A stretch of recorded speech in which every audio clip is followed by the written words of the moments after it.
A black soldier, proud in his military uniform, walks through the airport only to be grabbed, shoved, and accused of stealing. The white cops refuse to check his ID, calling him a liar as they twist his arms behind his back. But just when it seems all hope is lost, karma hits harder than anyone ever expected. Stay tuned. Staff Sergeant Jamal Rivers stepped off the plane at the airport. His Army service uniform was spotless, his name embroidered above his chest. He had just returned from an overseas deployment, eager to surprise his mother in Atlanta before heading to his base in North Carolina. He adjusted his duffel bag and checked his phone for a message from his ride. As he moved toward baggage claim, he noticed the looks, the stares. It wasn't admiration, it wasn't respect. It was suspicion. A group of airport security officers whispered amongst themselves. A white woman near the coffee shop clutched her purse tighter.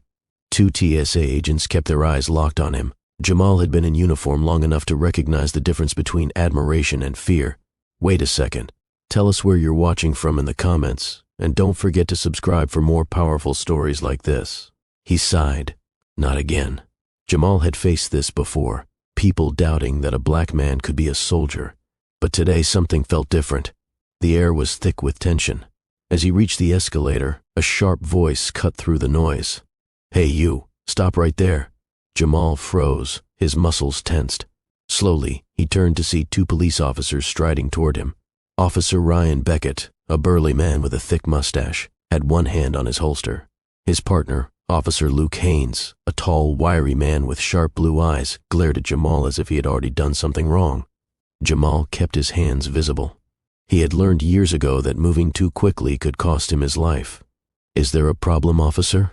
he asked, his voice calm but firm. Beckett scoffed. "Yeah, there is. We got a report about a stolen military uniform, and look at you, walking around wearing one." Jamal blinked. "Excuse me?" "Don't play dumb," Haynes sneered. "Where'd you get that uniform?" Jamal squared his shoulders. "I earned it." Beckett snorted. "Really? You expect us to believe that?" He gestured to Jamal's duffel bag. "Open it." A small crowd had started forming. Travelers slowed their steps, whispering amongst themselves. A woman pulled out her phone and started recording. Jamal took a deep breath. "I don't have to show you anything unless you have probable cause. You have no reason to search my property." Haynes stepped closer, his jaw tight. "Listen here, boy. You do what we say or we'll make you do it." The word boy cut deep. Jamal clenched his fists but kept his composure. "I'm not a boy. I'm a staff sergeant in the United States Army, and you have no right to harass me." Beckett smirked. "That's funny, because we got a report of a black male impersonating military personnel, and you match the description." Jamal's blood boiled. "You think I stole my own uniform?" Haynes grabbed Jamal's arm. "I don't think. I know. Now, hands behind your back."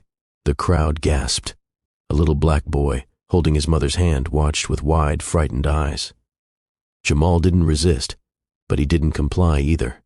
"I will not be treated like a criminal. I've fought for this country. I deserve respect." Beckett yanked the duffel bag off his shoulder and dumped it onto the floor. His military documents, neatly folded dress blues, and personal belongings spilled out. "See? What did I tell you?" Beckett announced. "Fake." Haynes smirked. "Looks like we got ourselves a liar." Jamal's jaw tightened. "Call my commanding officer. He'll clear this up in seconds." Beckett shoved Jamal against the wall. "Oh, you ain't getting no favors today." Haynes reached for his radio. "We got a situation at Gate 4. Suspect resisting arrest." "Lies," a voice shouted. The officers turned to see an elderly black man in a veteran's cap stepping forward. "I've been watching this whole thing. This man ain't resisting nothing." The crowd started murmuring in agreement. More phones were raised. A woman yelled, "That's racial profiling." But the cops didn't care. Beckett pulled out his cuffs. Haynes twisted Jamal's arm behind his back. Jamal gritted his teeth. His patience had run out. "Do you have any idea who I am?"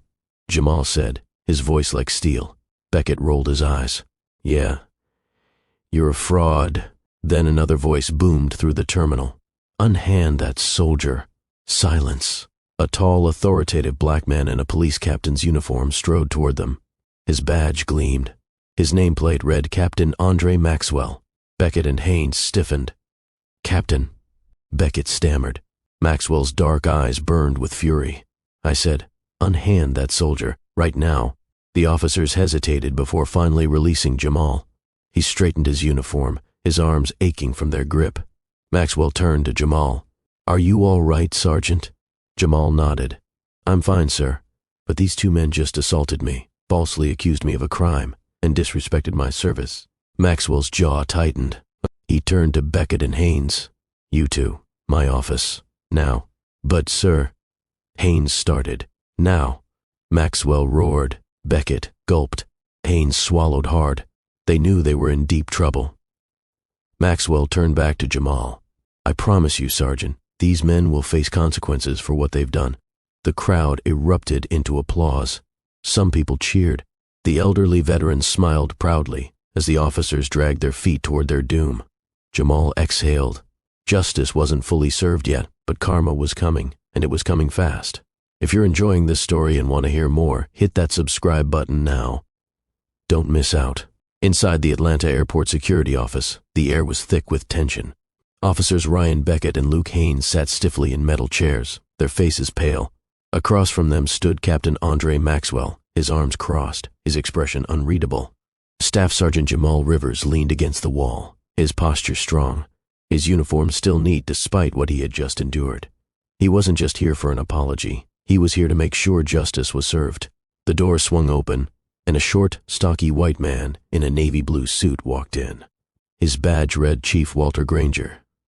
He glanced at Jamal, then at the two officers. "Tell me what happened," Granger said, his voice low and cold. Before Beckett could open his mouth, Maxwell spoke first. "These two officers falsely accused an active duty soldier of theft, assaulted him in public, and attempted to arrest him with no evidence." Granger's gaze hardened. "Is that true?" Beckett swallowed. "Sir, we were just doing our job. We received a report about a stolen military uniform, and this man matched the description." "Really?" Granger's tone was deadly calm. "Because I reviewed the airport footage on my way here, and from what I saw, the only thing Staff Sergeant Rivers was guilty of was walking through this airport while black." Beckett and Haynes's faces drained of color. Granger continued, "Not only did you humiliate a decorated soldier, but you also lied on your report, calling him resistant, when he clearly wasn't. That's falsifying an official statement." Haynes shot up in his seat. "We didn't mean—" "Sit down." Granger's voice was a whip. Haynes sat. Maxwell folded his arms. "You didn't even check his military ID before manhandling him. You assumed he was a fraud just because he's a black man in uniform." Granger sighed and turned to Jamal. "Staff Sergeant Rivers, I'd like to personally apologize on behalf of this department. You were treated unfairly, and I promise you, this will not go unpunished." Jamal met his gaze. "Apologies don't fix what happened. These men need to face real consequences." Granger nodded. "Oh, they will." He turned back to the officers. "Effective immediately, both of you are suspended without pay, pending an internal investigation. If found guilty of discrimination and abuse of power, you'll be fired and stripped of your badges." Beckett shot up again. "Sir, you can't be serious." Granger's voice was sharp as a blade. "You think I'm joking?" He threw a thick file onto the desk. "You two have multiple complaints against you, racial profiling, excessive force, misconduct. And now you've gone and harassed an American hero. You're lucky we're not pressing charges." Haynes's hands balled into fists. "This is unfair." Maxwell stepped forward. "You think unfair is being accused of stealing your own uniform? You think unfair is being shoved against a wall in front of a crowd, treated like a criminal when you've done nothing wrong?" His eyes darkened. "You don't know unfair, but you're about to—" The room was silent. Beckett slumped in his seat, his head dropping into his hands. Haynes gritted his teeth, his whole body trembling with anger. Granger nodded toward the door. "Get out of my sight, both of you." With nothing left to say, Beckett and Haynes dragged themselves toward the exit. But just as they reached the door, Jamal spoke. "Hey, officers." They turned, bitterness in their eyes. Jamal took one slow step forward, his voice steady. "Next time you see a black man in uniform, show some damn respect. We fight for this country too." The door slammed shut behind them. Maxwell let out a slow breath. Granger rubbed his temples. "Rivers," Granger said, "if you ever need anything, don't hesitate to reach out." Jamal nodded. "I appreciate that, sir. But what I really need is for this to stop happening to people who look like me." Maxwell stepped forward, placing a firm hand on Jamal's shoulder. "We've got a long way to go, but today we took a step in the right direction." Jamal exhaled. He knew this wasn't the end of racism, discrimination, or injustice. But today, at least, the right side won. As he grabbed his duffel bag and left the office, the weight on his chest felt just a little lighter. Because for once, karma came right on time. They tried to strip him of his dignity. They tried to twist his story, like so many before him. But what they didn't count on was truth, was justice, was the crowd that refused to look away. Today, one soldier stood his ground, and the system, for once, stood with him. If you believe stories like this deserve to be heard, don't forget to like, subscribe, and share, because silence has never brought change, but voices like yours can